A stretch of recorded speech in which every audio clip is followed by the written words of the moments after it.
Gracie Jiu-Jitsu is one of those names you hear and you have to pay respect for establishing the sport of Jiu-Jitsu. But Gracie Barra, that's an entirely different story. Gracie Barra is a franchise with some great gyms and coaches, but also frequent complaints of denying drop-ins, strange rules with respect, and requiring everybody pays high fees to buy and wear exclusive Gracie Barra gear just to train there.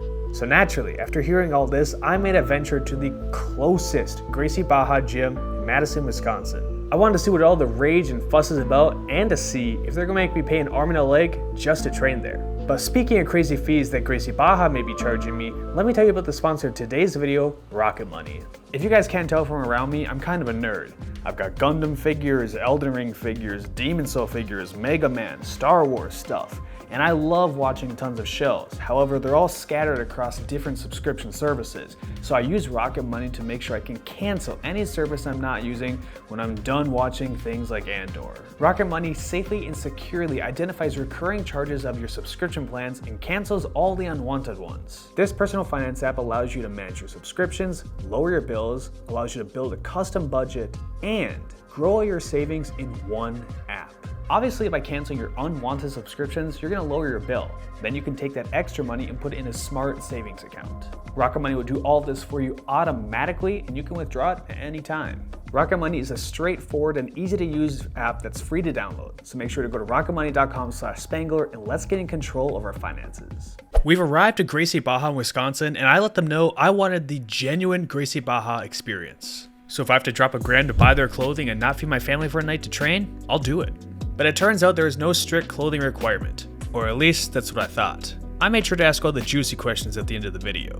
Instead of Gracie Barra trying to get a bunch of money out of me, they just threw me into a triangle to get started. Anytime I visit another gym, I'm looking for the exciting classes. Whether that means I'm getting punched at Gracie University, or my neck is getting treated like a hot dog. So let me run you guys through this comp class. Round 1, we started in a triangle and we had 30 seconds to finish it. My partner decided to stand up, so it gave me an easy way under his leg so I could change the angle on the choke, and it's a quick tap. Then he did the exact same thing, because if it doesn't work the first time, just do it again. He was fishing to bring his left shoulder in, which is a good way to clear the triangle, but my legs are too powerful, and as I cut the angle, I don't even need to lock up a figure 4, all I need to do is squeeze and I get the choke. Round 2, finish the double leg and go from there, which was too easy as he fell down.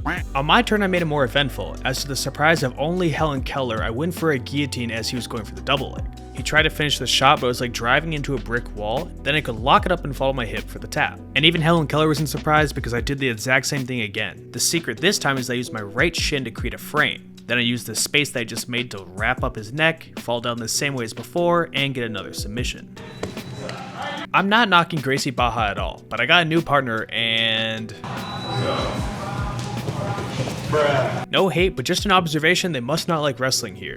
Now my partner is clearly smaller than me, so I did everything in my power not to hurt him, and I gave him a love tap to push him over. Then I nixed the idea completely to give him a little bit of love with the guillotine. I placed my hand on the back of his head so I can keep control over his neck, then I can start to fall down to my hip to pass. All I need to do is constantly push against his hip so he can't regard, and lock it up. Alright guys, grab some water if you want, let's start around. Water, just train, just grind. Now I've heard a lot of things at Gracie Barra how it's just about drilling mindless techniques. Not here. For the comp class at this Gracie Barra, it's rolling. And for the first round that I'm showing, this guy was all over the place. He was telling me how strong his guillotine defense is, so I had to test it. He willingly went into it and he was doing a great job continuously spinning out, but he forgot my secret is that I use the chin strap. That means I only need one hand to choke and the other hand is wrestling. It allows me to reposition myself and I roll him all the way over in the mount to get my first submission. Now he had an interesting game plan where he liked starting in the bottom front head. And sure, that could work for some people, but front head's my favorite position. So I'm eating good and feel stuffed up like Lizzo as he's given me my most dominant position to start in, and it quickly leads to me taking his back. He did have some strong guillotine defense constantly rolling through, and he knew how to follow the choke thoroughly, so I'm switching the attack this time. My right leg is looking pretty useless, so I take it out instead of using it as a hook. This way I can push his body over, and since I already controlled the Kimura, I can lock it up and fall over to my side. Then I use a stolen catch wrestling technique by squeezing my knees together. He ends up tapping with his feet so he doesn't go completely unconscious.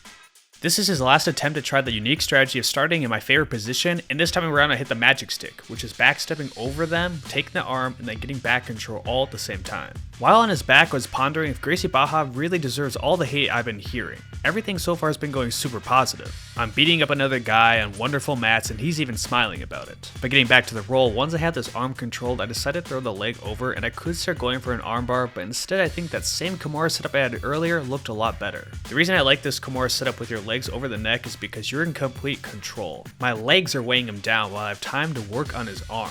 Although this time I can't get my kneecaps in the right spot over his arteries, so I'm gonna have to bail on this attack and switch to something new. Then it dawned on me that he said his guillotine defense was really solid. That's all I needed for him to do that, and it became personal with me. So I tested it one more time, and I gotta say, he really does understand that you need to roll through in every guillotine. He's rolling into the choke, which puts him in a bad position, but it gets him out of the actual choking mechanism. But notice how I roll through, I catch his arm with my legs. I show this on my guillotine instructional because it's a great way to stop them from rolling and it removes one arm from the hand fight. Then you just need to squeeze for the finish. And I think it's only fair if I'm going to test Gracie Barra, I should probably roll with their coach. He's a young athletic black belt in Jiu Jitsu, a black belt in Judo who tossed my friend around, and around 200 pounds of pure friendliness. Now I will say that black belt rolls aren't always the most entertaining because there's a lot of technique trying to happen in small battles. The battle right now is that he's controlling my leg, and ideally what he'd like to do is be able to slide me over to his left side. He could also try the false sweep, which he's going for, but with my knee pinned to the mat it's difficult. To avoid the foot lock altogether, I pull my arm through his leg, which gives him an opportunity to invert, but I created too much space so he's going to have to bail on that one. This time I try and pass this guard by pulling on the back of his head, but he finds another opportunity where he's going to try and invert as I look for a backstep over the left side. My kryptonite is if somebody attacks my feet, and he's definitely going to try and do that to me, but I keep my leg on the outside of his feet even when he's inverting the entire time to keep myself safe. Since this role has a lot of guard passing and retention, I'm going to play our interview at the same time so everybody can give their opinion on what they think about Gracie Barra. I wanted to come to Gracie Barra because, let's be honest, I hear a lot of things about Gracie Barra. Do you need to buy a Gracie Barra rash guard to train here? Stare at the camera. Yes. It's more than just buying the rash guard. It's about representing the people you're with. I don't mind if people wear other stuff for no-gi. It's just for representing your team. I gotta say, the flow of this gym, I came in a little late, but we immediately went into rolling. Is that pretty standard for Gracie Barra gyms? Is it location dependent? Yes and no. These classes at noon that we do, they are more like competition classes. 5-minute, 10-minute technique, 30 minutes of rounds, 15 to 20 minutes of specific training, and then the beginning with a technique or two. I definitely felt a better, I guess you could say, energy here where I didn't feel like I needed to bow every time I wanted to do something. Yeah. I didn't drill a bunch and just work straight to the movements. I think this competition class was great, honestly. The more rolling, the better. It make me pay to drop in. I'm not sure if this is a standard thing. Do people normally drop in here for free to train? You're a black belt, special visitor, so you don't need to worry about it. But usually, yes, we do like just $20 just in case we need to watch your stuff and stuff like that. So it's realistic. It's not a crazy feeling I see on the internet. Not here. Do you think Gracie Barra gets too much hate? Have you even seen any hate? Are you aware of it? Yeah, not the biggest fan of social media. So Sorry about that. No, there is hate and there is reasoning behind it. I'm aware of it. I get it. Not all Gracie Barras are like this. Well, as far as Gracie Barras goes, the one in Wisconsin is Tyler approved. I like this one. I'm sure they're all different, but this one's great. Make sure to stop by. So there are the coach's own thoughts on Gracie Barra, and it's perfect timing right before I can get him with the head and arm choke as the bell rings. Overall, I really enjoyed my time at this Gracie Barra, but he let me know there are stricter gyms available. I still followed the rules of the class and bowed to a picture on the wall, so there's that. But if you want to see me investigate the strictest Gracie Barra gym in America, let me know in the comments below.